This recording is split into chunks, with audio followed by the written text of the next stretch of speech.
सरकारी में पढ़ाओ, कुछ लाभ भी मिले, कोई वो योजना भी निकले, गरीब सहायता से कुछ पैसे भी मिलते हैं, छात्रवृत्ति मिलती है। प्राइवेट में तो कुछ मिलता नहीं है। नमस्कार, आपका दोस्त और होस्ट मैं मोहनलाल मोरे। आज मैं पूछा हूँ छतरपुरा के बांधका गांव में। आपको बता दें कि सरकारी स्कूल में पढ़ने वाली इस बालिका ने 93% अंक हासिल करके अपना घर, परिवार, समाज और स्कूल का नाम रोशन किया है।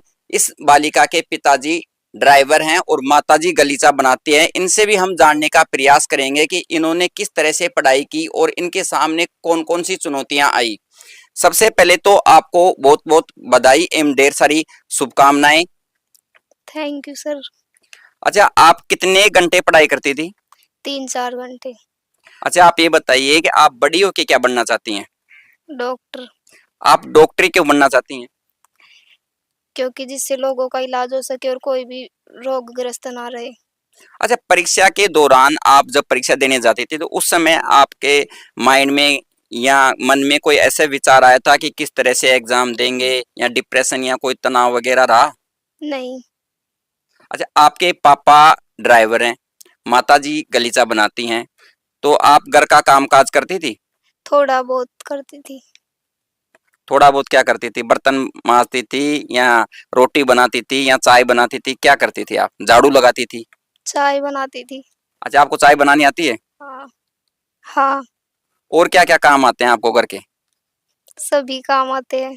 अमूमन तौर पे आपकी जो प्रतिशत बनी है वो ज्यादातर प्राइवेट स्कूलों में बनती है, सरकारी स्कूलों के बच्चों की इतनी प्रतिशत नहीं बनती है। तो आपको किस तरह से क्या पढ़ाई करवाते थे गुरुजी?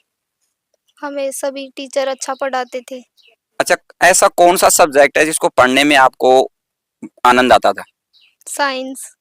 और ऐसा कौन सा सब्जेक्ट है जिसको पढ़ते समय आपको बोरियत महसूस होती थी? ऐसा तो कोई भी नहीं है। अच्छा, सबसे ज्यादा नंबर आपके किस सब्जेक्ट में आए हैं? Social science. और सबसे कम? मैथ। अच्छा, आप ये बताइए, आपको पहले से पता था कि मेरी इतनी प्रतिशत बनेगी? नहीं, पर इतना पता था कि 90 के आसपास तो बनी जाएगी। अच्छा, जब आप एग्जाम दे के आई थी, जब आपके एग्जाम खत्म हो गए थे, तो तब आपने सारे पेपर्स को इकट्ठे करके नंबर वगैरह जोड़े थे? नहीं। आप अपनी सफलता का श्रेय किसे देना चाहेंगी? मैं अपनी सफलता का श्रेय माता पिता, दादा दादी, फैमिली और पूरे स्कूल स्टाफ को देना चाहूंगी। आप ये बताइए, आप क्लास में पीछे बैठती थी, आगे बैठती थी या बीच में बैठती थी? हम क्लास में सभी जगह पर बैठते थे। हमारा क्लास में बैठने का रूटीन चलता रहता था। हमने अमूमन तौर पे ये सुना है कि आगे बैठने वाले बच्चे ही अव्वल आते हैं। क्या ये सही है या गलत है, या पीछे बैठने वाले बच्चे भी बाजी मार जाते हैं? ऐसा कुछ नहीं है, कहीं भी बैठ के पढ़ाई की जा सकती है। पढ़ाई के अलावा आपकी और किन किन में रुचि है? पढ़ाई के अलावा मेरी कुकिंग में रुचि थी। ये आपकी स्कूल में पढ़ाई के साथ में अन्य तरह की कोई गतिविधि करवाते थे क्या? हाँ, हमारे स्कूल में पढ़ाई के अलावा कल्चर प्रोग्राम, स्पोर्ट्स सभी प्रोग्राम होते थे। हमारे साथ में दीक्षिता के पिताजी कमलेश मौर्य जी भी हैं, इनसे भी हम जानने का प्रयास करेंगे। सर, सबसे पहले तो आपको बहुत बहुत बधाई एवं ढेर सारी शुभकामनाएं। आपकी बेटी ने एक गरीबी हालात में 93% अंक हासिल करके आपका नाम रोशन किया है। आपको कितनी खुशी हो रही है? बहुत ज्यादा। अच्छा, आप ड्राइवर हैं, तो आप बच्चों को पढ़ाई पे ध्यान देते थे? हाँ, शाम सुबह आता था तब भी बोलता था, पढ़ती थी हमेशा, ऐसी कोई बात नहीं थी, पढ़ती रहती थी। अच्छा, आपका पैसा ऐसा है कि आप सुबह निकल गए, रात को निकल गए या देर रात को आए, तो बच्चों को किस तरह से आप ध्यान रख पाते थे? ऐसी कोई बात नहीं, ये खुद अपने आप को देखती थी। पहली बात तो ये है कि ये खुद मतलब कहती थी कि पापा मैं पढ़ लूँगी कोई।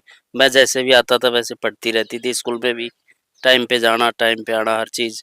बाकी सब मास्टर लोगों का सबका वो था बिल्कुल बढ़िया, उनका भी बहुत बहुत वो है। कमलेश जी, आज हर माता पिता का एक सपना होता है कि मेरा बच्चा अच्छी से अच्छी स्कूल में पढ़े और बढ़िया से बढ़िया नंबर लेके आए, लेकिन आप प्राइवेट स्कूल में न पढ़ा के सरकारी स्कूल में पढ़ा रहे हैं। इसके पीछे क्या कारण है? ऐसी कोई वो नहीं है कि वो तो प्राइवेट स्कूल में वही टीचर है, सरकारी में वही है। वो तो पढ़ने पे बच्चा है, खुद वो करेगा अपने आप को, तो सब पढ़ लेगा वहीं पे। नहीं, अमूमन तौर पे कहा जाता है कि सरकारी स्कूलों में पढ़ाई नहीं होती है। ऐसी कोई बात नहीं है कि वो, बाकी आजकल बढ़िया बढ़िया टीचर्स वगैरह सब नए नए एजुकेशन से निकल निकल के आ रहे हैं, बढ़िया पढ़ाते हैं गवर्नमेंट स्कूल में भी। आपकी बेटी जब पढ़ती थी तो आप ध्यान रखती थी इसका? हाँ, ध्यान रखती थी। अच्छा आप ये बताइए कितने घंटे पढ़ाई करती थी ये? 2-3 घंटे। अभी हमारे को बेटी ने बताया कि ये घर के काम काज में भी अपना हाथ बटाती थी, तो बटाती थी क्या, कुछ छोटा मोटा काम करती थी? करती थी, थोड़ा झाड़ू लगाती थी, चाय बनाती थी। अच्छा आप बच्चे को सरकारी स्कूल में क्यों पढ़ा रहे हैं, क्यों आजकल तो माँ बाप चाहते हैं कि मेरा बच्चा प्राइवेट स्कूल में पढ़े? हमारे पास पैसे भी नहीं है इतने वो करने के लिए। हम गरीब आदमी, मैं गलीचा बनाती हूँ, इसलिए सरकारी स्कूल में पढ़ा रहे हैं। हमारे साथ में दीक्षिता की दादी भी है, इनसे भी हम जानने का प्रयास करेंगे। आपकी पोती ने 93% अंक हासिल किए हैं, क्या आपको पहले से पता था? हाँ पता था मेरे को, मेरी बेटियां पढ़ती थी ना, तो मेरे को पता था मेरी पोती होशियार आएगी। तो आपको कितनी खुशी हो रही है? मेरे को बहुत बहुत खुशी। अच्छा बेटी ने ये कहा है कि मैं बड़ी होके डॉक्टर बनना चाहती हूँ, तो इसको आप किस तरह से क्या तैयारी करवाएंगे? इसकी तैयारी 2 साल तो हो गई, अब आगे देखो किसे कैसे नंबर आता है तो उसे देखेंगे फिर। होशियारी तो है कराने की। अच्छा आप ये बताइए, आजकल हर माँ बाप यही चाहता है कि मेरा बच्चा प्राइवेट स्कूल में पढ़े, लेकिन आप अपने सभी बच्चों को सरकारी स्कूल में पढ़ाते हैं, तो क्या सरकारी स्कूल में उस तरह की पढ़ाई होती है जिस तरह प्राइवेट स्कूलों में कराते हैं? उससे ज्यादा होती है, प्राइवेट से ज्यादा सरकारी में हो रही है और अच्छे नंबर आ रहे हैं सबका ही। मेरी बेटियों को भी आ रहे हैं, मेरी पोती को भी आ रहे हैं, बड़े बच्चे और पोते पढ़ रहे हैं उनको भी अच्छा नंबर आया था, इसलिए हमारे को खुशी है। बस भाई इस सरकारी में पढ़ाओ, कुछ लाभ भी मिले, कोई वो योजना भी निकले, गरीब सहायता से कुछ पैसे भी मिलते हैं, छात्रवृत्ति मिलती है। प्राइवेट में तो कुछ मिलता नहीं है। कैमरामैन केवल्य सिंह के साथ मैं मोहनलाल मौर्य।